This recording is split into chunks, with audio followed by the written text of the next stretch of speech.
Trust me, I know $100 is a lot of money, but look at this bill right here. This $100 bill sold for $5,287. Now imagine coming across a $100 bill, whether you go to the bank or you got a $100 bill as a gift or a present during Christmas or your birthday, or whatever the case may be, and that $100 bill is actually worth a lot more than just $100. What would happen if you accidentally spent that $100 bill and then later found out that the bill was worth a lot more than just $100? In this video, I'm going to go over some $100 bills that sold for a lot more money than just $100. So without wasting any more time, let's hop into it. This is a $100 bill from 1934.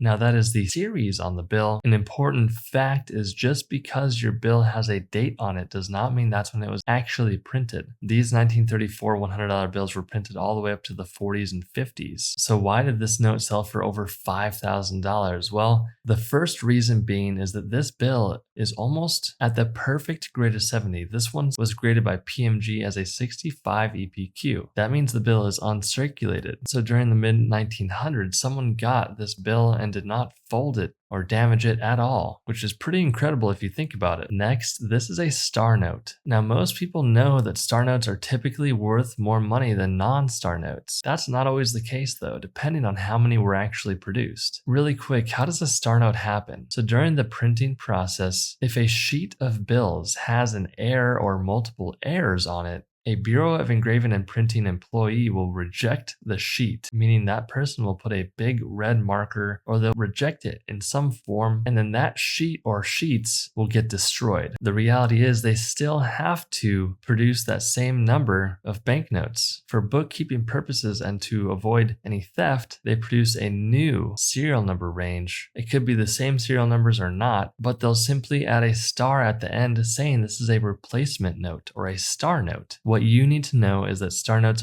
can be more rare if the print run is small. A good combination of value comes when you have an old bill that's in good condition and it has a star, just like this one that sold for $5,287. Wait, 90% of you that watch the videos are still not subscribed, so you better subscribe right now so we can keep the lights on. Wait, no, I was kidding.